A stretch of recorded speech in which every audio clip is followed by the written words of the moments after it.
Our next coach is from the University of Kentucky, the new coach for the Wildcats, Mark Pope. He is a familiar figure, familiar face to the University of Kentucky basketball program. I first saw Mark in the Meadowlands Arena back in 1996. I was commissioner of the Southland Conference. I was actually interim commissioner of the Southland Conference. I will confess to having a master's degree from Syracuse, so I was on the opposite side of that game. I've now come to the light overall in the SEC. He was a member of that 1996 national championship team, and then after college went on to a 6-year playing career in the NBA that included stints with 4 different teams. While he was in the NBA, he met his wife, Leanne. Interesting fact about Leanne, a couple interesting facts. One, when he was working on his jump shot, she was the designated rebounder some of those moments, including, well, great with child. But Leanne, when they met, was living in New York and worked as the personal assistant for David Letterman. We recall, those of us with a level of gray hair, David Letterman's time hosting The Late Show. After his career, Mark enrolled in medical school at Columbia University. That was back in 2006. Changed career directions in 2009, leaving that preparation for the medical profession to enter coaching. Just note a quote from Reggie Miller, who was one of Mark's teammates during his NBA, that described Mark as an outstanding teammate, better friend because he cared about things bigger than basketball. My privilege to introduce the new head men's basketball coach at the University of Kentucky, Mark Pope, with his Letterman jacket that I think he earned. There you go. Thank you, Commissioner. That was actually a great exhaustive bio. It is true that Leanne rebounded for me relentlessly, even when she was long into pregnancy, and you can imagine how upset she was when I was missing shots in games. So we're working on that. That's all I got. Let's hit it. All right, if you'll raise your hand, if you have questions for Coach Pope, we'll get one of the remote mics to you. Please remember to identify yourself and the outlet that you represent. Let's start right on the front row on the right.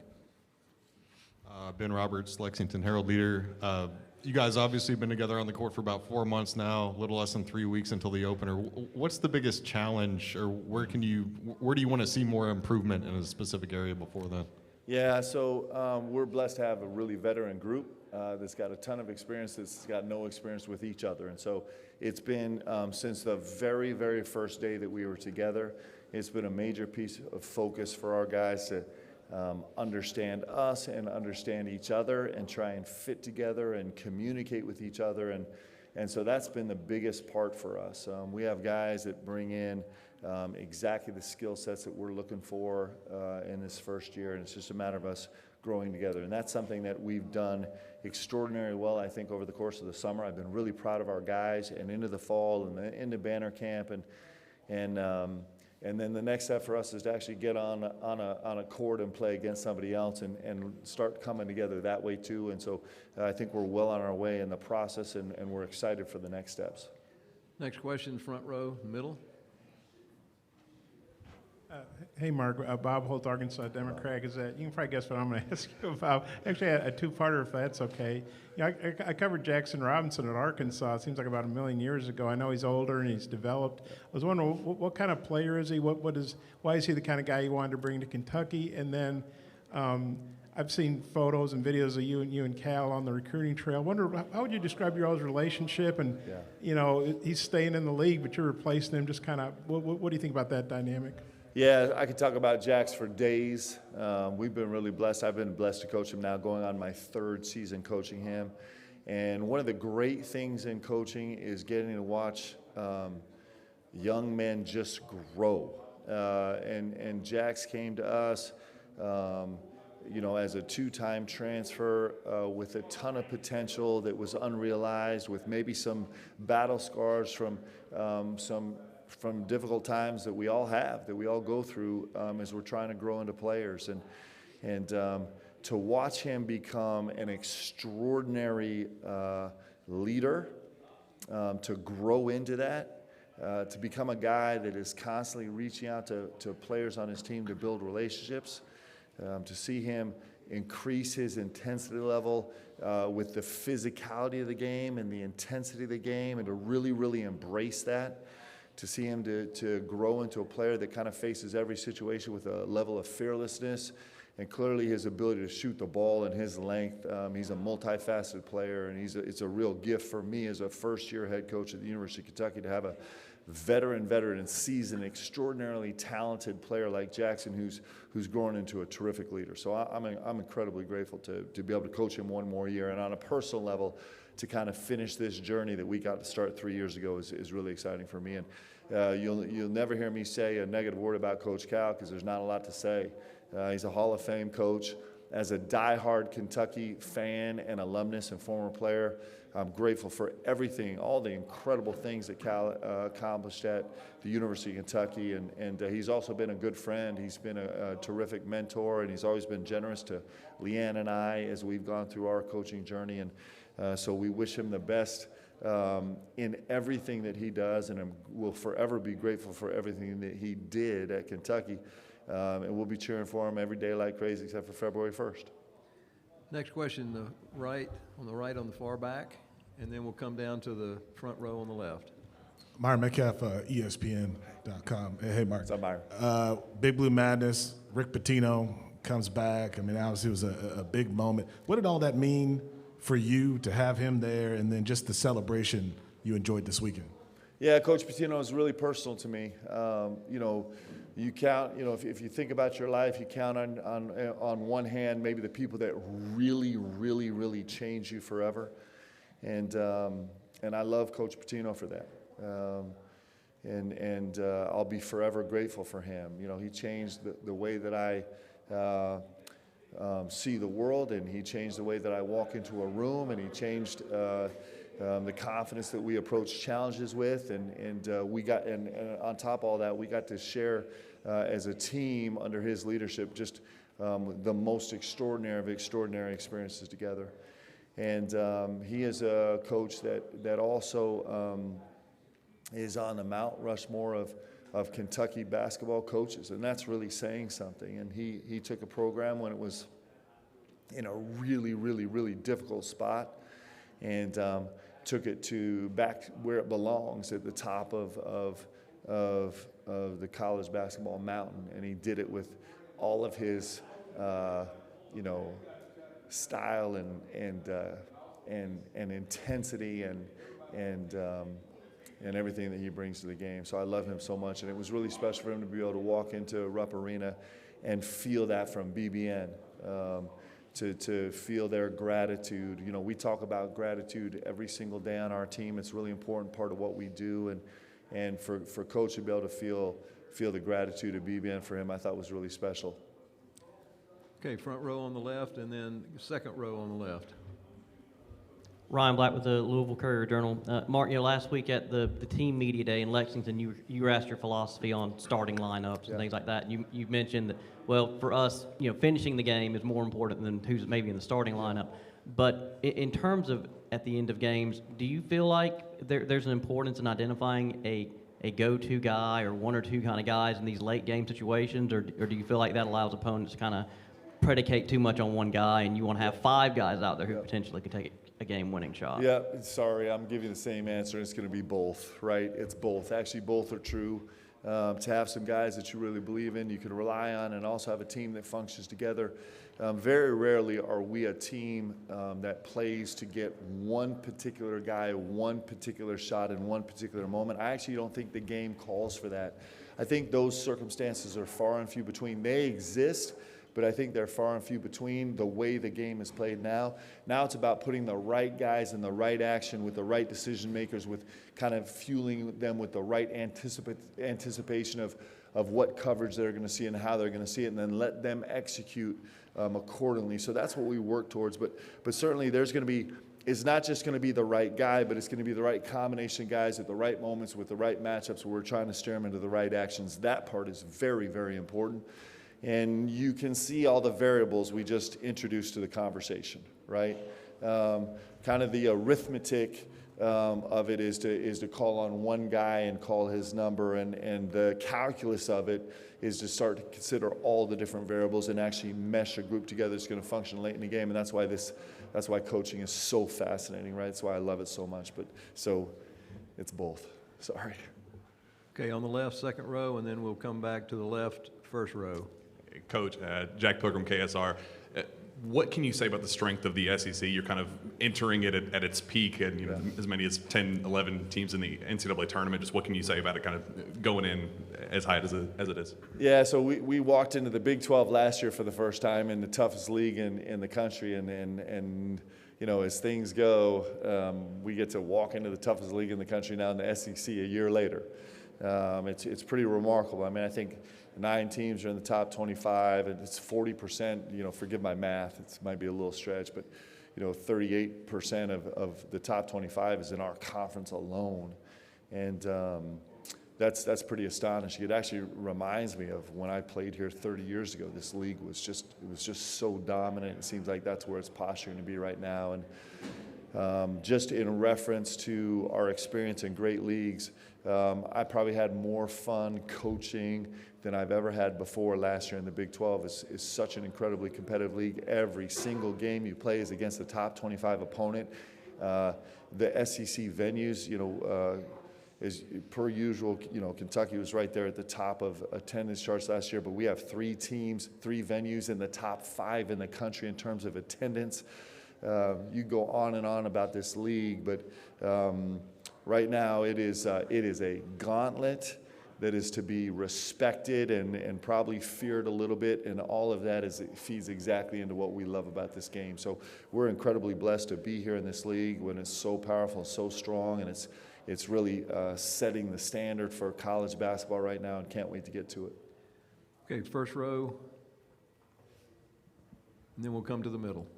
John Zeno with Associated Press. I don't usually ask questions about coaches' fashion choices. Yeah. But I'm wondering what the story, that jacket doesn't look 30 years old or anything like that. So what's the story behind wearing that today, and when did you get it and all that? Well, we're actually doing we do these photo shoots with our recruits, and so Mark Evans, who is probably the greatest equipment guy ever to live since the great Bill Kitely. I mean, he is exactly the heir to this legacy if you follow great managers in college athletics and college basketball. But he put together a rack for us, for our recruits to come in and put on swag. And I saw this jacket. I'm like, forget the recruits, man. That is too good. I got to have it. And in a general sense, as an old man, I'm trying to look a little younger. So. Okay, let's come down to the middle, front row, and then we'll get you. Start right here. Lance Dahl, Locked On Kentucky coach. I know you and your staff are really big into analytics, so I've got a numbers question here for you. Last year, according to Ken Pom, you guys were 84th nationally in adjusted tempo. Do you anticipate playing faster than that this year? And if so, does the experience that you brought in kind of help that? Yeah, so tempo is really important to us. We talk about pace, space, and extra pass, and we're really keen on the thrust of the game, kind of that initial thrust of the game. And then across half court, we also talk a lot about pace in the half court, even on dead balls when you walk it up, and kind of igniting pace in the half court is incredibly important to us. And so we would like to stay squarely in the top third of the country, which is where we live. And if we could get to the top 6 of the country, top 7th of the country, that would be really important to us. I think good offense comes with pace for sure, and that's just the low-hanging fruit on that is transition offense. The more interesting part of that is the pace of your movement away from the ball, the start and finish of cuts, kind of navigating the court where you're overloading certain sides, and all of that comes together, and all of it's really important. Not all of that is contained in that Ken Pom stat, but some of it is. Far left, third row. Andrew Stefaniak, Kentucky Wildcats on outside. Coach, it was very clear to the state of Kentucky that your introductory press conference and Big Blue Madness were just really special events and special moments. What would you say about how the fan base has welcomed you and your team just a few months into you all being here? Yeah, it's it's just there's nowhere like it. It just is so unique. You know, we got to see it at the press conference. We got to see it at Big Blue Madness. And listen, there's great programs all around the country with incredible fan bases, and the vast majority of them are in this league in the Big 12. And then there's just Kentucky, and it's almost unexplainable. It is, you know, it's a one of one in that sense, and so our guys feel it. You know, one of the great things about Big Blue Madness is when you walk into a gym for Big Blue Madness, which is a giant pep rally where we all just get to gather and just show each other that we care and how much we care about this program and how much we love it. And you have 22,000 people show up and tickets sold out in 24 minutes for a pep rally. It's just a one of one. And so, you know, you walk in, our guys get announced, and it's like mayhem and craziness and wonderment, and it's so fun, and it's one of those things that you imagine as a 10-year-old thinking about someday playing at the highest level of college basketball. So you have all that, but then you walk out of the gym carrying the weight of it also. Like, it matters. And it matters in a special and unique way at Kentucky. It just does. There's no way to ignore it. And so when you put those two things together, it's really special. And so people have been incredibly welcoming. And you know, this is, we talk about it all the time, this is Kentucky's team, right? This is BBN's team, and our guys feel that. And that's a really special place. You know, we have a collection of guys that really care deeply about this team and deeply about each other, and they've learned each other and practiced loving each other really hard for the last 6 months. And we're going to share that with this fan base, and it's going to be really special. Next question, third row in the middle. Hey, Coach. Brad Harvey from College Sportscast. So to elaborate on Jackson Robinson, he is the only player that has ever played for you in the past. Yeah. How are you going to lean on that, and how important is that going to be for his leadership role? Yeah, I'll answer your question with a story. We did a team retreat to Eastern Kentucky. Still people reeling from the floods. I know there's been, you know, such recent disasters also. And the guys built a couple homes, relocation homes, and did some projects at individual people's homes. And then the last morning, we all gathered together, and in our little team devotional, each of the guys voiced one thing that they were going to really commit to this team. And I thought Jackson Robinson was super insightful. He was really insightful, which he is. He's so intelligent. He said, guys, what I want to offer this team this year, among other things, is I want to be a translator. Not just translating the words and terminologies, helping do that with this coaching staff and with Coach, but also a translator in terms of like how this game is supposed to feel when it's right, playing it the way that we do, and how guys are supposed to feel right about how they communicate, the urgency of our communication, all those kind of little things that are really feel things where Jackson's actually capable of, hey guys, just pay attention because this is exactly how it's supposed to feel, right? And so, you know, one of the ways that he's going to make a huge contribution is being a translator, and that's a real gift for me. We got time for just two more questions. Let's go to the middle, third row, and then we'll finish up on the right on the first row.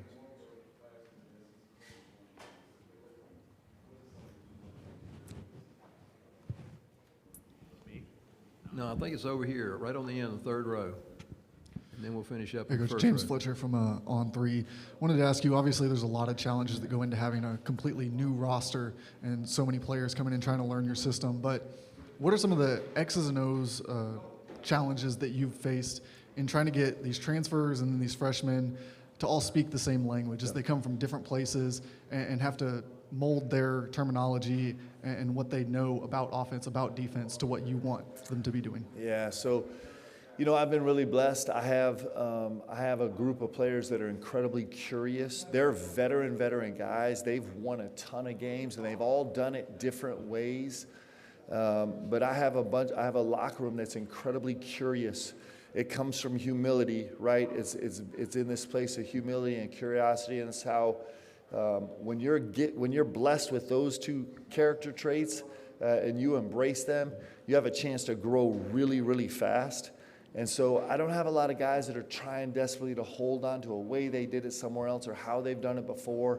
I have a bunch of guys that are like, okay, like we're on a mission right now to come together kind of under one banner And so it's been pretty smooth sailing in that sense. I mean, you know, there's habits that have to change. There's mentality. You know, I had an interesting conversation with Kobe Bray, who's, had the most efficient offensive season in the last decade in college basketball in a high mid-major or high major player, of any player in the last decade. And, you know, we got in fights the first few weeks about, like, why are you not shooting that shot? I need you to shoot that shot. Here he is, shot 50% from the three-point line last year. So there are spaces like that where our guys are learning to believe in what we do. And so that's a process, but we have a bunch of guys that are super humble and super curious, and that makes it a great process. Okay, last question quickly right here. You mentioned playing outside competition for the first time. What can you learn playing against somebody else about your team that you can't learn at the Craft Center? Well, the fun thing is where you get exposed, right? So you play against each other, you're playing a similar style because everybody's playing the same style in our gym, and so you're just hungry to get exposed. So show us what we don't know yet about our team. So we have 2 exhibitions against good teams. We're playing the defending national champ Division II team, and so we're going to get exposed, and we're just hungry. You know, I have a group, like I said, that's humble and curious.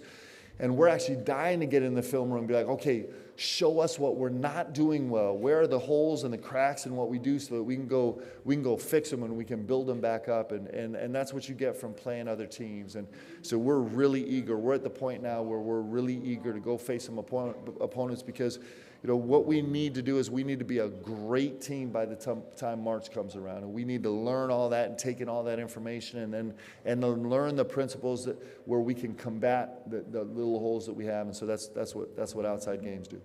Thank you, Coach. Appreciate you guys.